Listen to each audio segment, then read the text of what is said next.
The motion for the approval of the consent agenda except item G. So move, Your Honor. Second? I'll second. Roll call, please. Councilman Lauer? Aye. Councilman Levisay? Aye. Councilman Fowler? Aye. Councilman Carter? Aye. Councilman Edmondson? Aye. Councilman Bowerman? Aye. Carried unanimously. Item G is the adoption of a resolution approving agreement for Adams Point Golf Club Management Services. Councilman Bowerman. Yes, thank you, Your Honor. This will be brief, I hope. First of all, I want to thank Mr. Roscoe Ryder and his staff and the committee in reading all of the due diligence that was done on this lengthy RFP. It's a lot of work, and I want to thank them for that. I appreciate your efforts. If I could refer the council's attention briefly to section 2.1, it's on page 3, item F, under facility personnel. I'd like to read just the first sentence.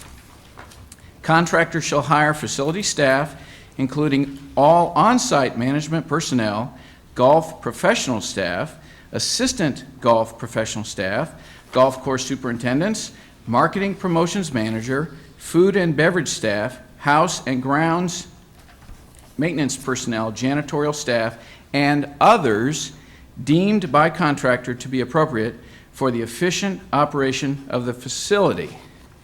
The question that I have, and my concern, I hope it's just a simple one, that I'd like to refer to Mr. Ryder and possibly Mr. Pelham, is that, or I guess I should phrase it as a question, will there be adequate opportunity for the current facility staff at Adams Point Golf Course to be able to interview for these same positions under the new Orion management? Okay, Mr. Ryder or Mr. Pelham?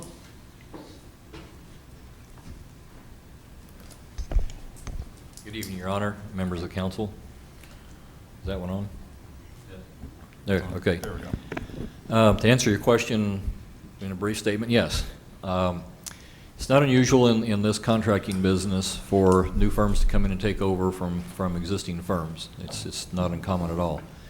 And we have done this now twice in 12 years. When we converted from the Eagle management firm to Kemper, they hired almost everyone minus the general manager at that point in time. We have had talks already with Orion, the company we're recommending, asking them to consider the individual staff members. They can't legally do that until there's an agreement, until they have the authority from Kemper to start talking to their staff. And with approval hopefully tonight, that will be issued quickly. In fact, I have a meeting on transition as of Wednesday of this week with Kemper. And we will talk about that very item. I know that they have interest in the staff that's present. Also in that same contract, the city has the authority to approve or not approve two positions and only two positions. That's the superintendent for the grounds and the GM or the head pro, depending on how they arrange the operation. And that's the only two we'll have any say on. It'll be up to them to hire who they feel is appropriate, who fits into their company, their philosophy, things of that nature. I can also tell you that Shane Gardner is here tonight, who is one of the two partners with Orion. If you would like to ask him that same question or another question, he's here to try to clarify anything that's needed tonight.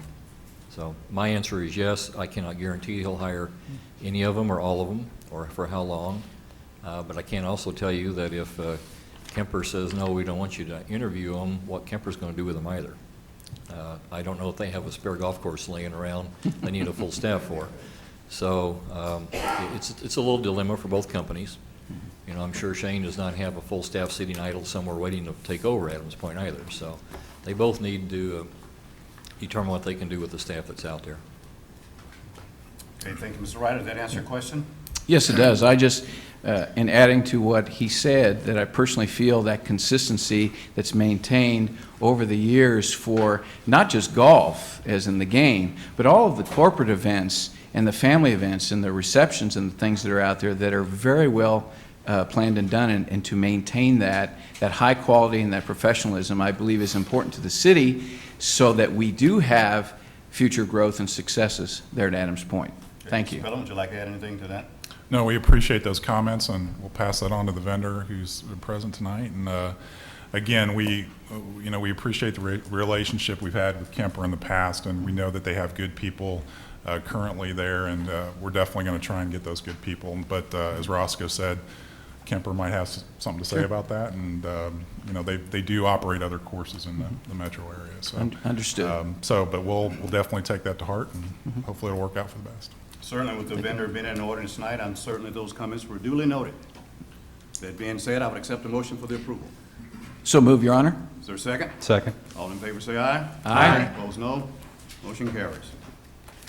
Next, we have a public hearing on a capital improvement program for FY 2010, 2011 through 2015, 2016. Mr. Allen. Or you need to. Mayor, I'll enter in some exhibits. Mayor, the city has the following exhibits to enter into the record. City Council information form with May 24th, 2010 memo from Jim Hawley, Assistant Director of Community Development, May 24th, 2010 Planning Commission minutes, affidavit of publication from the Examiner is advertised on June 5th, 2009, and the draft capital improvement program document. These are all the documents the city has to offer.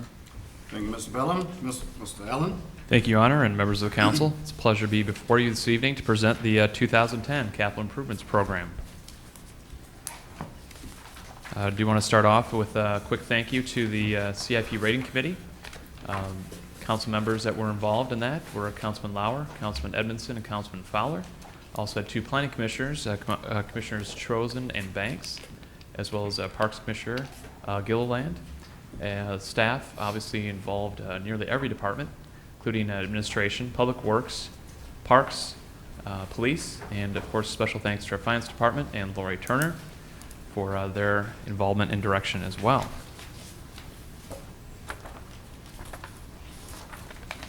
Again, before you this evening is the 2010 Capital Improvements Program. This was last presented in a public setting to the Planning Commission back on their May 24th meeting. That was identified in the council information form.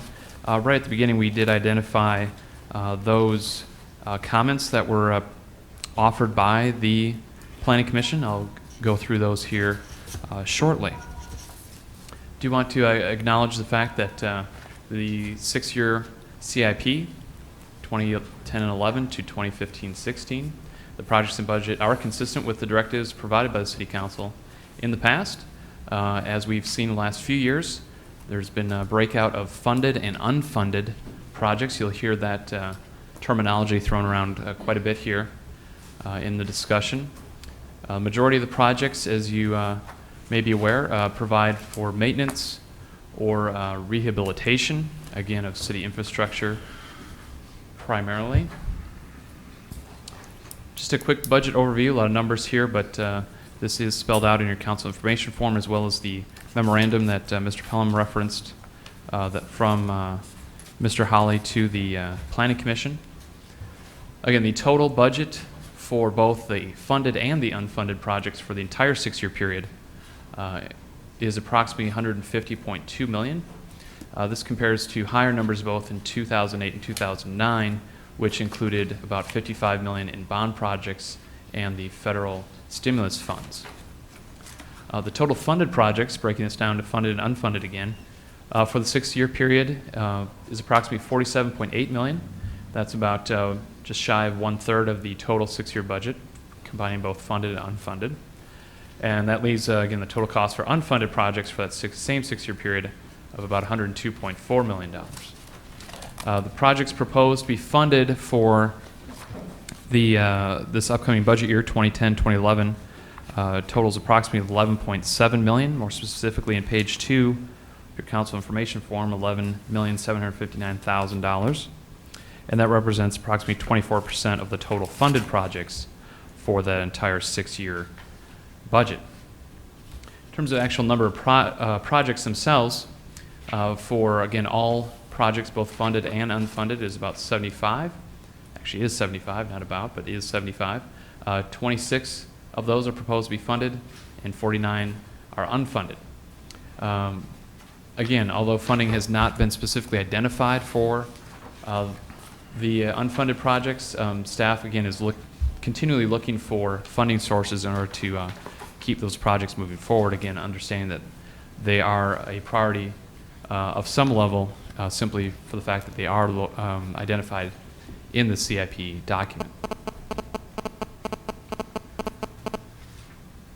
Here's a list. I'll run through this real quickly. Again, hopefully get some question and answer. We have, I believe, the majority, if not all, of our department heads available for questions on specific department-specific questions that you may have on some of the projects proposed. These are projects that are being carried forward from prior years. Repairs to the public safety building, repairs to City Hall complex, the Community Development Block Grant Program, which again is a separate agenda item on tonight's agenda as well. As mentioned before, again, maintenance rehabilitation, the street rehabilitation program remains. The Woods Chapel road improvements, specifically phase 1, snowplow and dump truck, and then street difference. Further projects carried forward, again, the other phases for the Woods Chapel road improvements, and sanitary sewer citywide maintenance, and miscellaneous water maintenance, water main maintenance citywide, and the water tank maintenance contract. Proposed new projects, those that are proposed to be funded for this upcoming budget year. Again, those are of perhaps particular interest tonight. Include the mobile data terminals, or MDTs, and the automatic license plate reader software. That's project PS04, as well as the F450 ambulance, which is also public safety project PS05. There are also some proposed unfunded projects, new ones that have been added here. Again, based on input from the various departments, conversations with yourselves, as well as with the CIP rating committee. First, public safety in terms of restoring the brick exterior of the building, Amesbury Parkway landscape repairs, traffic island rehabilitation, including 7 Highway, 7 Highway sidewalk infill program, and golf course repairs to retaining walls. And again, I should note, some of these seem perhaps, or may seem inconsequential in the grand scheme of things, as we're talking millions and millions of dollars, but anything over $50,000 essentially automatically gets put into the CIP. So I do want to make note of that, that you're going to see probably a wide variety, Woods Chapel Road rehabilitation, as well as some repair to retaining walls on the golf course. Again,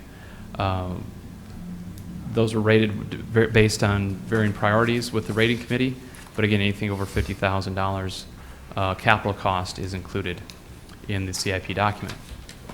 I do want to touch on the Planning Commission comments from the May 24th meeting.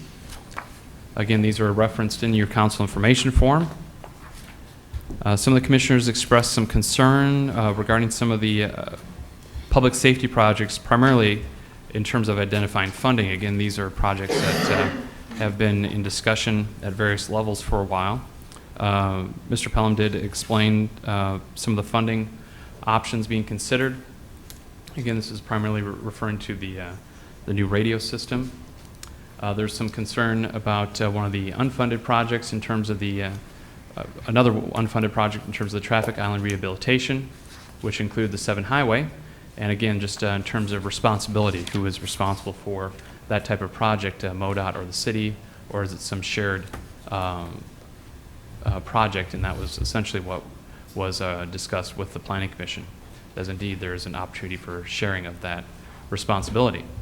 There was also some concern that's been discussed in previous years from one of the commissioners regarding the Performing Arts Center and the fact that there are similar facilities available still in the city. And so again, that's carried on here for your consideration again this year. Again, some additional concerns with the ambulance. Again, anything over that 50,000 criteria is placed in the CIP, and that's why it's showing up this year, and again, listed as a capital asset. And again, Mr. Pelham responded to that question. Funding of the new dump truck in terms of what happens with old vehicles. Mr. Sandy responded to that, and he's available tonight as well if there are additional questions on that. The 7 Highway Sidewalk project, again, these are some of those new unfunded projects. That's why a lot of these questions came up at the Planning Commission. What is included with that, and it would include as proposed, both sides of 7 Highway.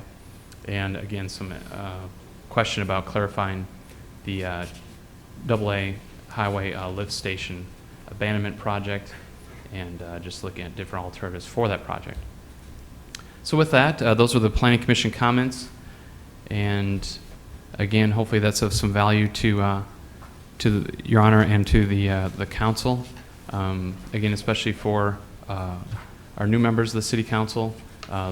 This is a continuing dialogue that we've established over the last few years in terms of presenting this to the Planning Commission ahead of a presentation here in this public hearing format. So you get a sense of some of the projects that they may be seeing with site plan design review, other types of review that they may have, and then just getting some of their input. They also are responsible for obviously making sure that the projects reflect the comprehensive plan, since they're responsible for that guidance document. And that was, again, their charge is to look at those new projects, the CIP as a whole, in deference to the comprehensive plan. So with that, they've presented those comments for your consideration tonight. Again, this is just going through just a snapshot from the city charter, talking about the process here tonight. Again, the CIP that's before you tonight is submitted in accordance with the requirements of the city charter, which specifies that the city administrator shall prepare and submit a capital improvement program of not less than 5 years. Historically, this has always been a 6-year program to the mayor and council. And although the city council may choose to revise portions of the proposed CIP, as a result of this public hearing, adoption of the proposed CIP is recommended here this evening. This will allow the information contained therein to, primarily regarding the first year, 2010-2011, to be utilized for the budget process that's currently underway. So I don't want to belabor the charter requirements, but that's the conclusion of my comments, and certainly I'm available for any questions, should there be any. Mr. Holly, again, was instrumental in piecing this together. Community Development Department is pleased to be responsible for administering this project and bringing it before you this evening in conjunction with the other departments and specifically finance. So again, you have all your staff experts here this evening, should you have any questions generally or specifically about projects. Are there any questions of Ms. Allen from council members? Councilman Fowler. Yeah, kind of a comment and a question. First of all, I think it's great to see the street maintenance program staying up there at $2.5 million a year. Tough years, we've pulled out of that, and the roads have suffered the consequences from it. Definitely, you know, with over 50 miles of asphalt in the past couple of years, keeping that program going is just awesome. And I know everybody in the community likes it, love to see that. At the same time, street maintenance, we look at 7 Highway and those islands, okay? And I'm not too disappointed that we didn't fund the street maintenance on that, because to me, I see that as a state responsibility. Okay, those islands are on a state highway. They should come in here and maintain it. And it's disappointing to see that they're not doing that. There's other portions of 7 Highway, some of it technically not in the city, but they put up signs to tell us to drive slow on it because the road is broken up now. And it's like, you know, they really need to do something with 7 Highway. We need to really encourage them to step up. Okay. Any other comments from council members? Sir? First of all, I am thrilled that we're doing the mobile data terminals for the police department. I think that's an excellent move. On the license plate readers, and Mr. Allen or Chief McCoy, you may be able to address this. I thought in our meetings we had talked about going a little slower in that and maybe cutting that number in half and only doing 2 initially, and seeing how that went, and maybe building up to it and saving $50,000. Sure, Your Honor, Councilman Carter, I believe that may be under consideration, but I'll defer to Mr. Pelham first. I guess I can answer that. I am going to ask for a motion to reduce that to 2. I think we do need to go a little slower with it and see how it works with Blue Springs, especially with economic signs like they are. I would agree. Okay. Thank you. Do you want that motion now? We'll wait till we actually get down to the bill itself. Any other comments or questions, Mr. Allen? If not, we will go to the public. Thank you. Is there anyone in the audience who'd like to speak in support of? Anyone in the audience wish to speak in support of? In opposition to? In opposition to? We will close the public hearing. Now I would accept an introduction and reading. So moved, Your Honor. Okay. First reading of Bill Number 4118, an ordinance adopting the City of Blue Springs Capital Improvements Program for fiscal years 2010 through 11 through 2015 through 16 as amended. Move the bill be approved on its first reading and proceed with the second. Is there a second? Second. Okay, now we would accept the motion to Amend. amend it. I'm sorry. I would ask that we move to amend to change the number of 4 vehicle reader units to 2. Is there a second? I'd second that. Discussion? All in favor, aye? Aye. Aye. Opposed, no? No. Motion carries. Now we'll have a motion to approve, we already have a motion to approve and a second to approve as amended, the first reading. So moved, Your Honor. Okay, second? Second. Okay. All in favor, aye? Aye. Opposed, no? Okay. So second reading of, There. do a second reading? Yeah, second. Okay, the second reading of Bill, as amended, yes. Second reading of Bill Number 4118, an ordinance adopting the City of Blue Springs Capital Improvements Program for fiscal years 2010 through 16 as amended. Very good. Move the bill as amended be approved on its second and final reading and assign the appropriate ordinance number. Is there a second? Second. Discussion? Roll call, please. Councilman Levesey? Aye. Councilman Fowler? Aye. Councilman Carter? Aye. Councilman Edmondson? Aye. Councilman Bowerman? Aye. Councilman Lauer? Aye. Carried unanimously, giving ordinance number 4301. Next, we have an introduction and reading of Bill 4119. Is there an introducer? I'll introduce it, Your Honor. Okay. First reading of Bill Number 4119, an ordinance approving the final plat for Brownlee Estates, lots 1 through 3. Move the bill be approved on its first reading and proceed with the second. Is there a second? Second. Discussion? All in favor, aye? Aye. Opposed, no? Second reading of Bill Number 4119, an ordinance approving the final plat for Brownlee Estates, lots 1 through 3. Your Honor, I ask that the, the Motion there. motion be approved on second and final reading and assign the proper ordinance number. Is there a second? Second. Discussion? Roll call. Councilman Fowler? Aye. Councilman Carter? Aye. Councilman Edmondson? Aye. Councilman Bowerman? Aye. Councilman Lauer? Aye. Councilman Levesey? Aye. Carried unanimously, giving ordinance number 4302. Next, we have a discussion and approval to establish the draft the 2010-2011 Cdbg Annual Action Plan. Discussion. Is there any discussion? Yeah, I would like to say something, Your Honor, if All I right. might. When I ran for this office, one of the first things that I became aware of was that we did not have a first-time homebuyer incentive program, and I have with me examples from Independence and Lee Summit, and I believe Grain Valley also has a similar plan. And I was excited to see that there is money in here for a first-time homebuyers program, and I'm willing to help out with that. Matter of fact, I was informed tonight, we have people in the audience that have experience in that, and they're willing to help us help Perfect. take care of that stuff. Any other discussion? Your Honor, if I Yes. may. I know we were presented 2 different options on this, and one of those options included that. And I think it's a great use of that money. We need to try to maybe incentivize some of that expansion of homes in our community. We have a lot of area there, and we need to start getting people to come back out and realize what a great community it is, and this is one way of, dangling a carrot, as some people have said, in front of them to hopefully get them heading our direction, and I think that will benefit us in the long run for sure. Also would like to thank the staff for taking the input in on the Vesper Street project and proceeding with that. I think that's a much, much needed project. Just the end of last week, Friday, I made my usual turn heading down there towards the Quick Trip, and there was a gentleman walking in the street, dark clothes, early in the morning, and I know why they're out. I mean, it's a cool time when they're out walking, but it's definitely a hazard. So sidewalks are greatly needed in that area. So I do appreciate staff reacting so fast on that. You're welcome, thank you, and I certainly need to thank Public Works for helping us put that together. In terms of an estimate, still just an estimate at this point, but I'm putting that together so quickly.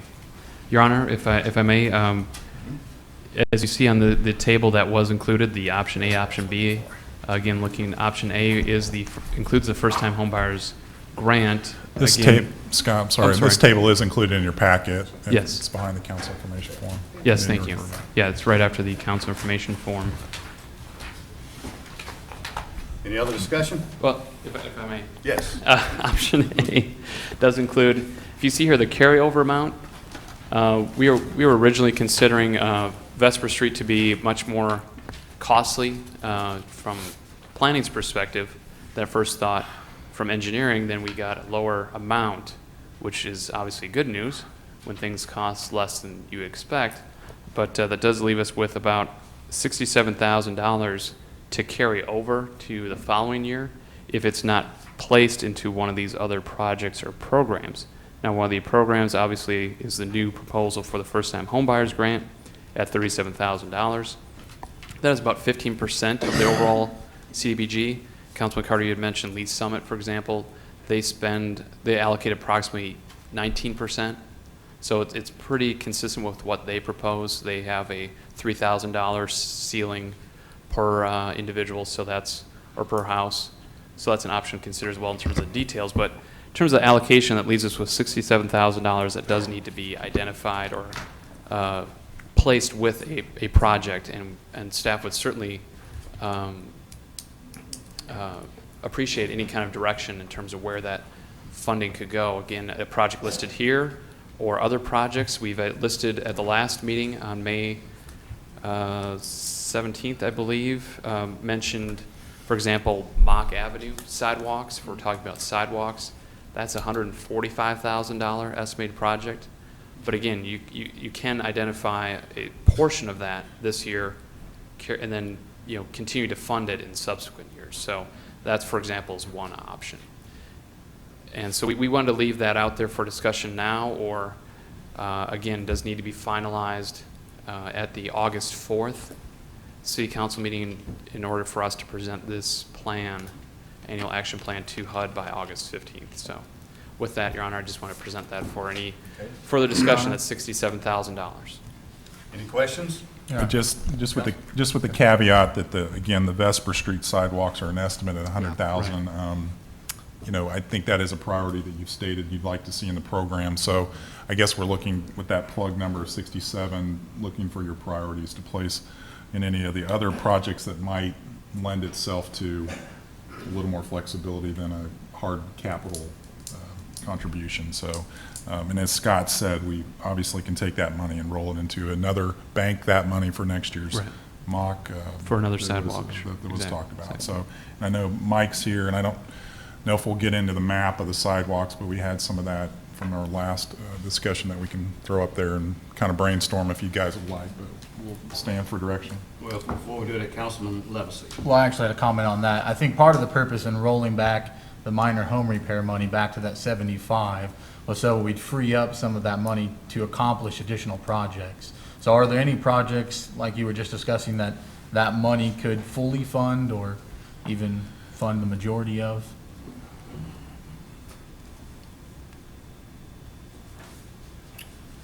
Down at the bottom of this list, you can see other possible projects, as already discussed, the first-time homebuyers program, the mock sidewalks, 15th to 7 highways, $145,000.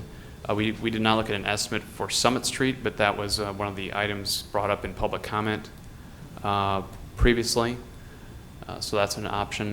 Main Street Streetscape was originally put forth, 9th Street to 7 Highway, again doing some treatment to Main Street there. So those are just some initial options that have already been discussed. Again, if there are others that you'd like staff to look at, and you want to be more generic in a recommendation that take all 67,000 to sidewalks and have staff do some further investigation, that's certainly an option over the next 30 days. And again, there's nothing that would preclude this council from discussing this again during those 30 days. At subsequent meetings here, but certainly after this 30 days is when formal Well, let me ask you action this, needs to take based place. on the estimates you're getting for the first-time homebuyers program, are we comfortable with that number and comfortable with the 75,000 as far as the minor home repair? Does there need to be any more additional resources allocated to those? And as far as the minor home repair program is concerned, staff, when we played with several different options, And that seemed to fit the best with what we've been seeing these last 2 years that we've been essentially, pilot program initially, and then this current year with using the CDBG funds, we have about 65,000 that we're looking at possibly allocating for the current year. It's that actual call, yeah. Good evening. One thing thank you. Yeah, this right there, evening, you're right.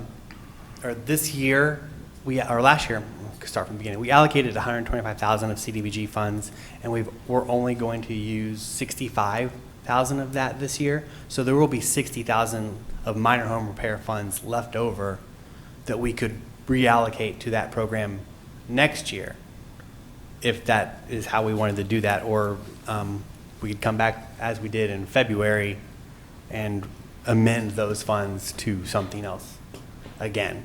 So this number right here that Scott's pointing at is what's going to be left over from the actual minor home repair program this year. So we've put in 75,000 for minor home repair out of the coming year's CDBG, but really that's going to be 75 plus the 60 that we already have. So if we wanted to move, however you wanted to do that. That's essentially where some of that 67,000 here, you could essentially just plain with the numbers, 60,000 of that essentially is carryover. Well, let me just say then, I would ideally like to see that applied towards another project, because I think that was kind of the intent. If there needs to be more allocated to the first-time homebuyers program, then I would be comfortable with that as well. But I would kind of like to look at some other projects and see what that could go to fund. Well, why don't we do this? We have district meetings coming up over the next week or so. Give some thought to what you want to do, and let's discuss it in those meetings to give them some direction. Is there a chance, Honor, we'll be able to get a little bit more finer cost on Vesper? Because I know we originally said it was going to be this amount, and now we've kind of Sure. revised that a little bit. And not necessarily we need to get the nuts and bolts on this, but We did, from engineering, we did receive 65,000 roughly was the estimate. But again, that did not necessarily include landscaping, because trees would need to be removed. Any other kind of repairs perhaps that may be required to the driveway entrances for some of those smaller parking lots along there. So we did build in some cushion just in terms of a rough number, but 65 was what we're looking at. Again, that's rough only in that we're looking at older plats. Once you finally do a survey, you may find that there's not room on every lot to squeeze that in, then you'd be looking at possibly purchasing some property, or an easement at least. So as Mr. Pelham noted, that number actually could get higher than 100,000, or again, depending on the survey, it could be back to that 65,000. So there, for better or worse, I'm envisioning a revision of this already for next year. Once we get firm costs for Vesper when we get into the project. And that's what we brought before you back in February, I believe, was we're kind of cleaning up the leftovers and reallocating that to different well, projects. I think, Your Honor, I'm seeing heads on that side of the room, and I'm sure you're seeing it over on this side of the room. I think Councilman Levisay said, there's no sense sitting on this money. We might as well use it for projects that do Right. community good. So, I think as soon as you get a fairly decent hard figure on that, we should allocate the rest of the money towards sidewalks, either partial or even do, maybe a downtown corner where you're trying to do the ADA and the crossing type thing. But we need to spend the money on a project. And from my rough figuring, I think you said 15% was what you were using for a figure. For the first-time home buyers. First-time That's home buyers. essentially the number that we put in there. So if you boosted that up to 19%, for example, like what Lee Summit does, you're only going to add about 9,000. And without knowing what the track record is going to be on that or how it's going to be accepted, we probably ought to start kind of slow there so we don't end up with this carryover money again. No offense on the project. I agree. But we might as well just take that number and run with it and see how it plays out and go from there. So. Yeah, I think staff can identify absolutely. some projects, and we'll prioritize it. Tonight, all we need to do is approve the publishing of the draft. Yes. We actually won't finalize this until next month. August 4th, Your Honor, yes. August 4th. Yes, thank you. Very good, thank you. Any other discussion? If not, we'll accept a motion to approve publishing the draft CDBG Annual Action Plan A. So moved, Your Honor. Is there a second? Second. Discussion. All in favor, aye? Aye. Opposed, no. Motion carries. Next, we have a presentation of the Code Red Emergency Communication and Weather Warning System. I believe that's going to be by Mr. Hood and Mrs. Knuckles. Hold on. Oh, and CJC.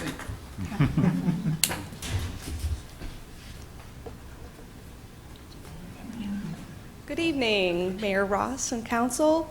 I'm pleased tonight to be here to introduce our newest tool in our communications toolkit, the Code Red Emergency Communications and Weather Warning System. To make this project possible, the City of Blue Springs partnered with Central Jackson County Fire Protection District to make our ability to get this software possible. Tonight, we have with us Assistant Chief Paul Linglinger. Did I slaughter your name? Close. Having a name that can be easily slaughtered, I do that. So what is Code Red? Code Red is a high-speed communications software that allows us to notify residents of emergency situations that require immediate action. These systems, through the system, we can notify either just a small area, 2 to 3 houses, a neighborhood, or the entire city at whole, depending on what kind of situation may call for. The system uses traditional cell phone lines, traditional landlines, voice over internet or digital cable phones, text messaging, and email. You can load up your particular account with multiple phone numbers for the same house address, meaning if you were wanting to sign up your children under your current address, you're able to do that. Right now, I'm actually going to turn it over to IT Department Director Dan Hood to kind of get into some of the specifics. Dan? Good evening, Mayor, Council. Outlined here are some examples of when the Code Red emergency notification system would be used. Drinking water contamination, an evacuation notice, dangerous, unsafe conditions, verified missing or endangered person, bomb threat, hostage situation, chemical spill, or gas leak. And it's important to note that both city and CJC officials will only use this system in emergency situations. So we're not going to take the usage of it lightly. In addition to the emergency notification system, the system has a weather warning component, and this is an opt-in component. It's also a high-speed telephone communication system that will notify residents who have signed up of severe weather conditions in their area. The warnings come directly from the National Weather Service, so it's nothing that we initiate or do. They come directly from the National Weather Service, and they use some new technology that really specifically targets these warning areas. I think now you're used to, or in the past you've heard tornado warning for all of eastern Jackson County. Well, this really targets it and narrows it down. And again, it supports traditional landlines, cell phones, voice over IP, telephones, and once again, just like the emergency notification system, multiple phone numbers for a single address can be registered. Coverage is provided to the City of Blue Springs residents as well as residents who fall within the Central Jackson County Fire Protection District. And again, this is residents must opt in for this service.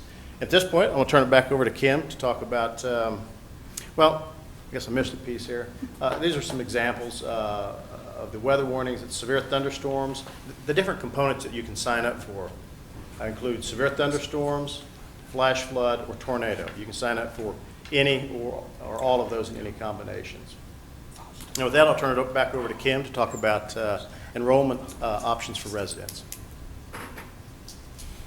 There are 3 main ways our residents can sign up for this. They can either visit our website, which is bluespringsgov.com/code red. It's also located on the city's homepage, and it's currently located right now. You could go on right now and enroll if you chose to.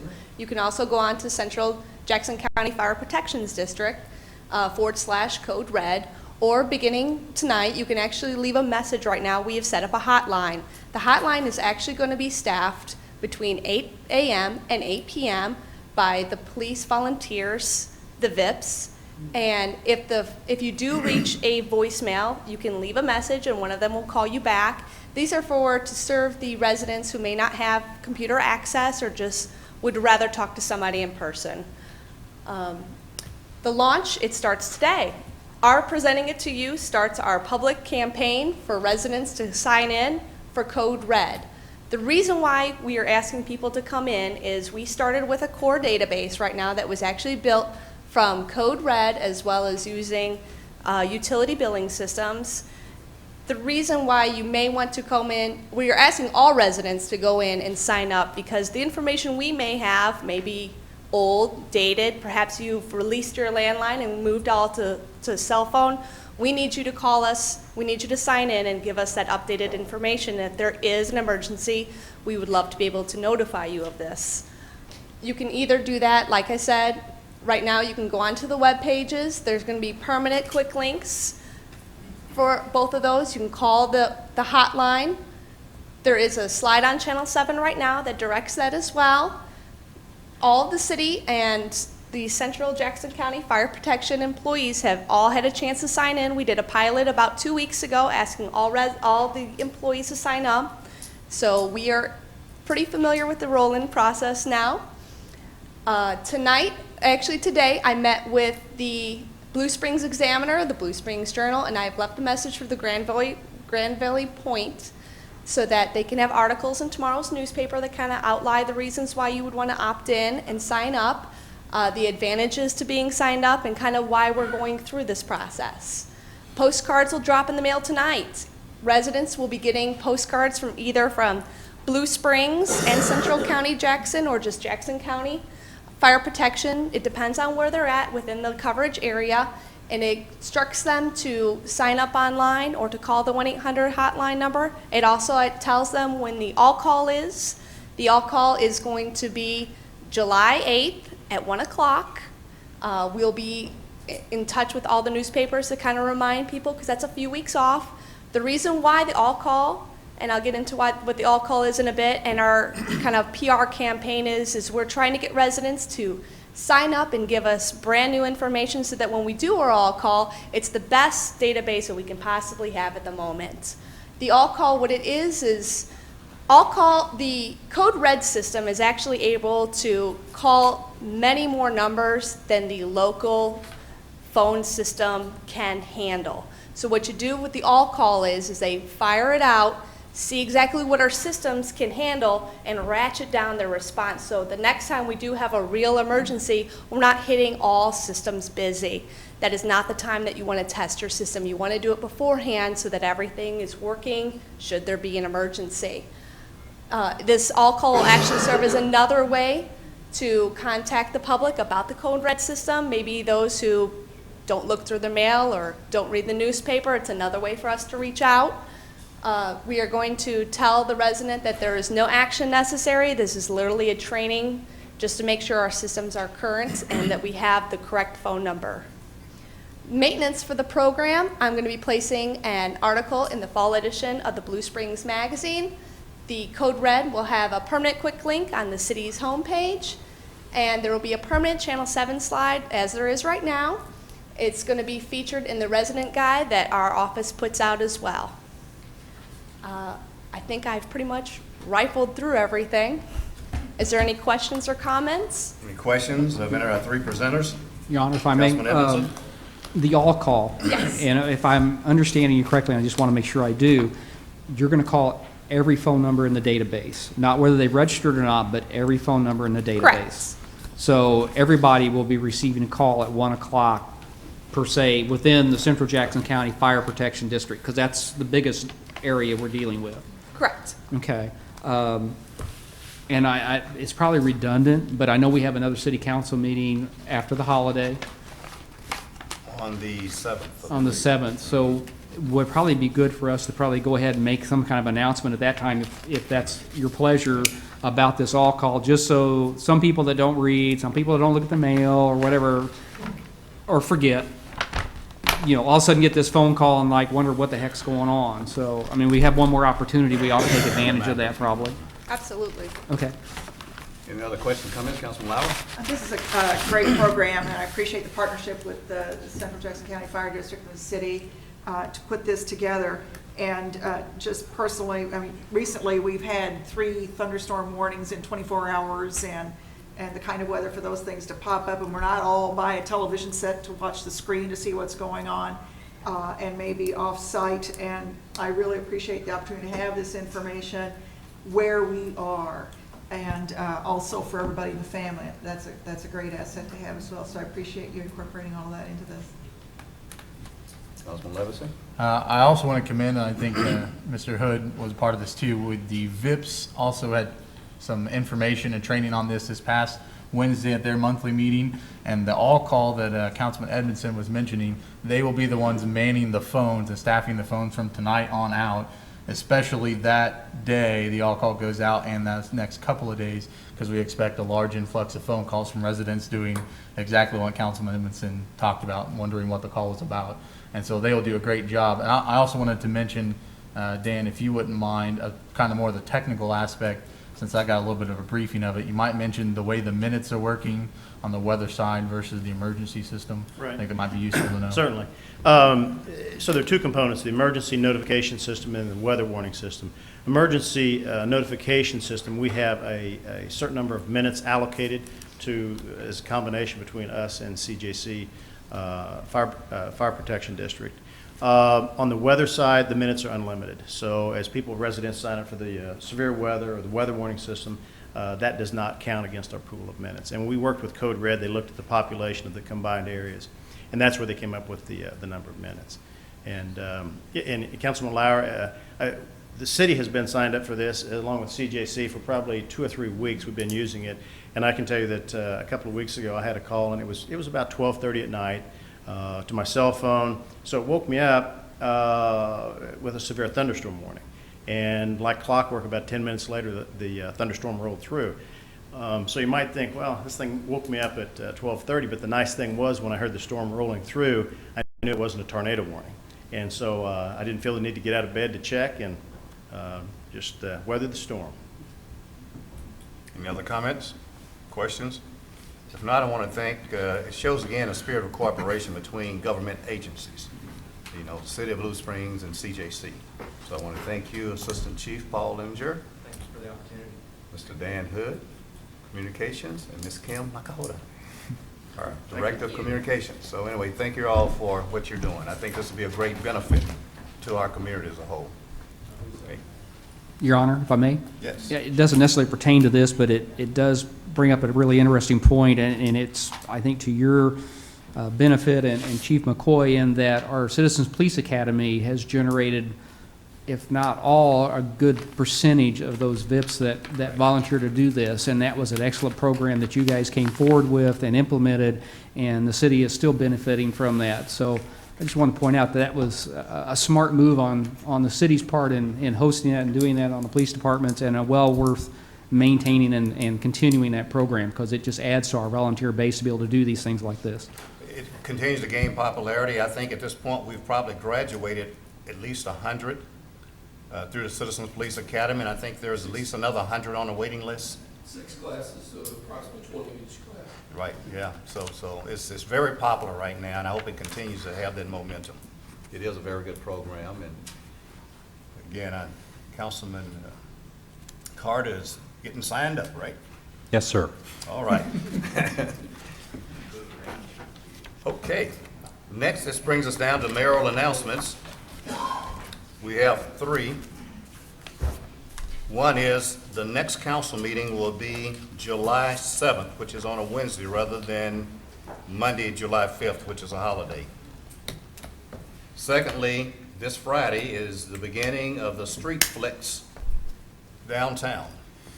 And Councilman Edmondson, as Mayor Pro Tem, I'm going to ask you to preside at that one. You're there anyway, but this time you'll have an I'm opportunity. there anyway, yes. Yeah, to preside, because Eloise and I will be celebrating 40 years of marriage.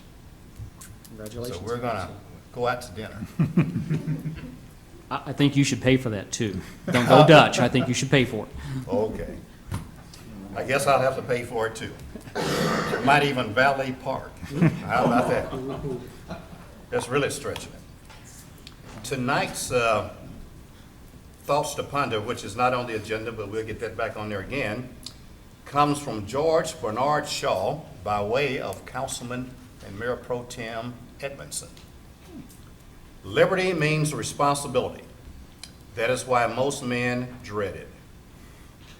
Thank you. Those are the only announcements that I have. I don't have any visitors cards, so I guess there's no one in the audience that wishes to speak to the council, so I'll accept a motion to adjourn. So moved. Is there a second?